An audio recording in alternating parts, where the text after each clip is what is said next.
Hello दोस्तों, देखिए दोस्तों, आज हम बताने वाले हैं क्लास 12 का फिजिक्स जो है स्टार्टिंग से, मतलब चैप्टर 1 से और जितना भी चैप्टर रहेगा सभी समाप्त कर दिया जाएगा और एक एक हेडिंग बढ़ाया जाएगा, एक एक सवाल बताया जाएगा, एक एक निगमन बताया जाएगा। ठीक है, तो दोस्तों ये जो है अध्याय आपका पहला है क्लास 12 का। और आप लोग प्लीज मैं आपसे रिक्वेस्ट करूंगा, क्योंकि दोस्तों अगर ये जो वीडियो मैं बना रहा हूं अध्याय 1 से एक एक हेडिंग पढ़ाऊंगा, एक एक परिभाषा समझाऊंगा, एक एक बीमा, एक एक सूत्र सभी बताएंगे और एक एक मात्रक। ठीक है, तो आपका वीडियो जो है 1 2 3 4 ऐसे करके बनेगा। ठीक है, मतलब कम समय में ज्यादा नॉलेज, मतलब जैसे मैंने यहाँ पे देखिए डिफिनीशन जो है पहले से लिख रखा है ताकि आपको समझाने में कोई प्रॉब्लम ना हो, और लिखेंगे तो टाइम ज्यादा लगेगा। ठीक है, तो इसीलिए मैंने यहाँ पे जो है लिख रखा है और आपको कोचिंग जाने की जरूरत नहीं है, यहाँ से यहीं से आप पूरा समझ सकते हैं और फेयर भी कर सकते हैं। ठीक है, आप घर पे बैठे बैठे आप लोग नोट्स बना सकते हैं अच्छे से। ठीक है, आपको मैंने शुरू से एकदम एक एक हेडिंग पढ़ाने वाला हूँ। ठीक है, अगर आप लोग 2026 में पेपर देने वाले हैं, क्लास 11 से 12 में जाने वाले हैं, आप लोग अभी से पढ़ाई स्टार्ट कर दीजिए। मैंने अभी से जो है वीडियो इसका बनाना शुरू कर दिया हूँ। ठीक है, तो यहाँ पे देखिए पहला अध्याय मैंने यहाँ पे लिख रखा है। यहाँ पे देखिए क्लास 12 का जो है इकाई 1 स्थिर विद्युत की। ठीक है, यहाँ पे देखिए अध्याय 1 है, खंड क का है। ठीक है, यहाँ पे देखिए खंड क और ख करके है, 2 बुक है इसमें, भाग 1 भाग 2 करके। ठीक है, और यहाँ पे एनसीईआरटी को ध्यान देते हुए मैंने बनाया हुआ है। और यहाँ पे देखिए चैप्टर का नाम है विद्युत आवेश तथा विद्युत क्षेत्र, ये चैप्टर का नाम है। ठीक है, तो यहाँ पे देखिए पहला हेडिंग मैंने यहाँ पे लिख रखा है। तो पहला हेडिंग क्या लिखे है मैंने, विद्युत आवेश, इलेक्ट्रिक चार्ज क्या होता है।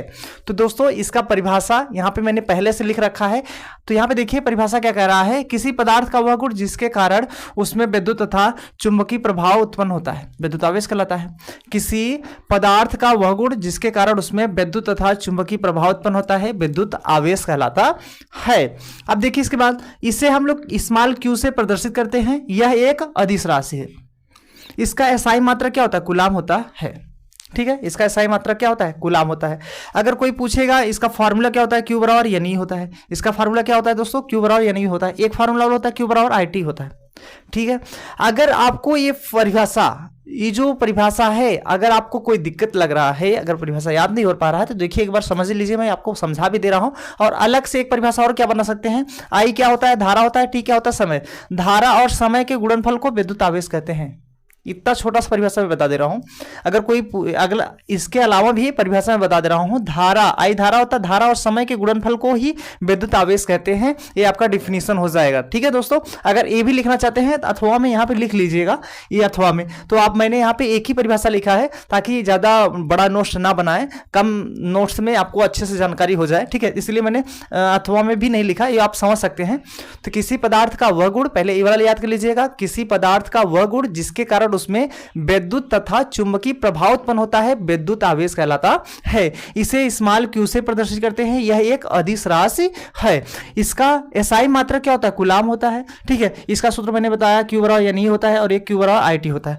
अब कहेंगे सर क्यू क्या है, क्यू तो मैंने बता दिया, आवेश है। ठीक है, आवेश मतलब इससे क्यू आवेश ही है ना, विद्युत आवेश। अब देखिए यन जो है, यन क्या होता है, मैंने यहाँ पे जहां पे लिख दिया, यन इलेक्ट्रॉनों की संख्या है, ई जो है इलेक्ट्रॉन पर आवेश, और इसका ई का मान जो होता है 1.6 × 10⁻19 कूलाम। ये जरूर याद कर लीजिएगा। ये इसलिए याद कर लीजिएगा दोस्तों क्योंकि ये दोस्तों ये जो है इसी से हम लोग क्वेश्चन लगाएंगे, इसी से सवाल बनेगा आपके एग्जाम में। 1 नंबर 2 नंबर वाला प्रश्न इसी से बनेगा, बहुत इंपॉर्टेंट है, ई का मान याद करना। ठीक है, अब इसके बाद देखिए आई क्या होता है, विद्युत धारा होता है, टी समय होता है, एक कूलाम मान। अगर कहीं पे भी कूलाम का मान नहीं देता है तो एक कूलाम का मान 6.25 × 10⁻18 इलेक्ट्रॉन होता है। ये भी याद कर लीजिएगा, कहीं कहीं यूज होगा। तो यहां पे देखिए इसका मैंने जो क्यू बराबर आई टी बताया था, इसका एक फार्मूला, मतलब एक जो है परिभाषा और लिख सकते हैं। कैसे लिख सकते हैं, आई धारा होता है, टी समय। मैंने यहां पे बताया आई धारा और टी समय।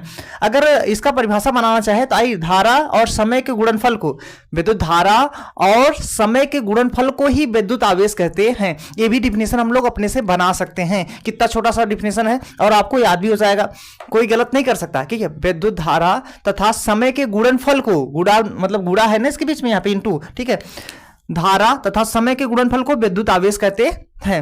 ये भी परिभाषा आप लोग लिख सकते हैं अथवा में जानने के लिए, नहीं तो ये परिभाषा मैंने लिखा ही है, किसी पदार्थ का वह गुण जिसके कारण उसमें विद्युत तथा चुंबकीय प्रभाव उत्पन्न होता है विद्युत आवेश कहलाता है। इसे स्मॉल क्यू से प्रदर्शित करते हैं। यह एक अदिश राशि है। इसका मात्रक एसआई मात्रक क्या होता है? कूलाम होता है, ठीक है। और इसका मैंने सूत्र जो क्यू बराबर यानी यहाँ पे लिखा दिया क्यू बराबर IT ये भी, और इसको मैंने बता भी दिया। अब अगर इसके बाद इसके अलावा इसका मात्रक क्या होता है, देखो इसका मात्रक I का एम्पियर होता है, मतलब I मतलब धारा का मात्रक एम्पियर, और T का सेकंड होता है। इसको या हम एक और मात्रक लिख सकते हैं ESU, E स्मॉल ESU, ये भी मात्रक होता है, ठीक है। जो है छोटा मात्रक फ्रैंकलिन होता है, फ्रैंकलिन, ठीक है। और इसका बड़ा मात्रक क्या होता है? फैराडे। इसका बड़ा मात्रक क्या होता है? फैराडे। इसका बहुत कम ही यूज होता है, सबसे ज्यादा यही इसका हम लोग यूज करते हैं। इसका SI मात्रक क्या होता है? कूलाम होता है, सबसे ज्यादा यही यूज होता है। तो ये वाला याद होना चाहिए, ठीक है। ये याद नहीं कोई दिक्कत नहीं, और इसको अगर लिखना चाहते हैं लिख सकते हैं, मत लिखिए कोई दिक्कत नहीं, ठीक है। इतना लिखना जरूरी है, यहां से ये जो परिभाषा है यहां तक, ठीक है। और इसको अगर नहीं भी लिखते हैं कोई दिक्कत नहीं है, नोट्स में आप लोग बनाते रहिएगा, ठीक है। इसके आगे जो मैं परिभाषा बताने लगा हूं इसको भी आप लोग लिख लीजिएगा। पहले इतना समझिएगा, ये जो पूरा है इसको आप स्टार्ट करके चैप्टर डाल लीजिएगा कॉपी में, और इसका अच्छे से नोट्स बना लीजिए। अब इसके आगे जो वीडियो बनाएंगे, मतलब ये जो आप लोग थंबनेल देख रहे हैं, इसमें जो थंबनेल में मैंने यही थंबनेल रहेगा, सिर्फ 1 2 मतलब पार्ट 1 पार्ट 2 पार्ट 3 पार्ट 4 ऐसे करके मैं वीडियो बनाऊंगा, ठीक है। आप लोग जो है ऐसे जाकर प्लेलिस्ट में देख लीजिएगा, ठीक है। आज से वीडियो स्टार्ट कर दिया हूं, डेली आपका वीडियो जो है आपको प्रोवाइड किया जाएगा, मिलता रहेगा, ठीक है। तो आप लोग जब वीडियो अपलोड हो जाएगा तो आप चैनल सब्सक्राइब अगर किए रहेंगे तो आपके पास जो है नोटिफिकेशन जाएगा, तो आप लोग देख करके फिर से लिख लीजिएगा, ठीक है। तो डेली आपको पढ़ना है, चाहे 10 ही मिनट पढ़ाए, चाहे 20 ही मिनट, चाहे 30 ही मिनट, चाहे जितना हम पढ़ाए उतना आप लोग डेली पढ़ते रहिए, क्योंकि जानते हैं दोस्तों बूंद बूंद से घड़ा भरता है, आप लोग सुने होंगे। इसीलिए कहते हैं दोस्तों, अगर हम एक परिभाषा या 2 ही परिभाषा बताए या 3 ही परिभाषा बताए तो आपको डेली पढ़ना है और डेली नोट्स बनाना है, क्योंकि दोस्तों अगर आप जब स्कूल खुलेगा तब जाएंगे तो आप आधा पढ़ चुके रहेंगे, इसीलिए कह रहा हूं, ठीक है। तो आई होप आपको ये बहुत अच्छे से समझ में आ गया होगा। ये इकाई 1 स्थिर विद्युत की, और इसमें अध्याय 1 खंड A का जो है विद्युत आवेश इलेक्ट्रिक चार्ज, ठीक है। यहाँ पे विद्युत आवेश तथा विद्युत क्षेत्र ये आपका चैप्टर का नाम था। तो आई होप आपको समझ देखिए विद्युत आवेश के प्रकार। यहाँ पे देखिए अगला क्या है, हेडिंग विद्युत आवेश के प्रकार। टाइप्स ऑफ इलेक्ट्रिक चार्ज क्या होता है? यह 2 प्रकार का होता है। पहला नंबर यह 2 प्रकार का होता है। अब पहला क्या है? पॉजिटिव चार्ज, दूसरा क्या है? Negative charge. पॉजिटिव चार्ज को धनावेश कहते हैं, नेगेटिव चार्ज को ऋणावेश कहते हैं। पॉजिटिव चार्ज का डिफिनेशन क्या होगा धनावेश का? किसी पदार्थ पर इलेक्ट्रॉनों की कमी के कारण उत्पन्न आवेश को धनावेश कहते हैं। किसी पदार्थ पर इलेक्ट्रॉनों की कमी के कारण उत्पन्न आवेश को धनावेश कहते हैं। इसका एग्जाम्पल मैंने यहाँ पे लिख रखा है। एग्जाम्पल क्या होगा यहाँ पे देख सकते हैं, जब कांच की छड़ को रेशम के कपड़े से रगड़ा जाता है, जब कांच की छड़ को रेशम के कपड़े से रगड़ा जाता है तो कांच की छड़ पर इलेक्ट्रॉनों की कमी हो जाती है, जिसके कारण कांच की छड़ धनावेशित हो जाते हैं।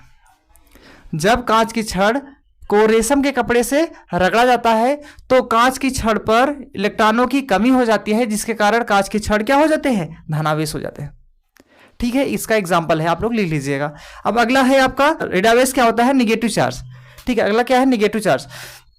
इसका डिफिनेशन क्या होगा? किसी पदार्थ पर इलेक्ट्रॉनों की अधिकता के कारण, इसमें अधिकता उसमें कमी रहेगा, किसी पदार्थ पर इलेक्ट्रॉनों की अधिकता के कारण उत्पन्न आवेश को ऋणावेश कहते हैं। किसी पदार्थ पर इलेक्ट्रॉनों की अधिकता के कारण उत्पन्न आवेश को हम लोग क्या बोलते हैं? ऋणावेश कहते हैं।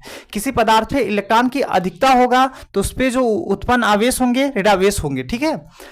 इसका एग्जाम्पल मैंने यहाँ पे लिख रखा है। एग्जाम्पल क्या लिखा है मैंने?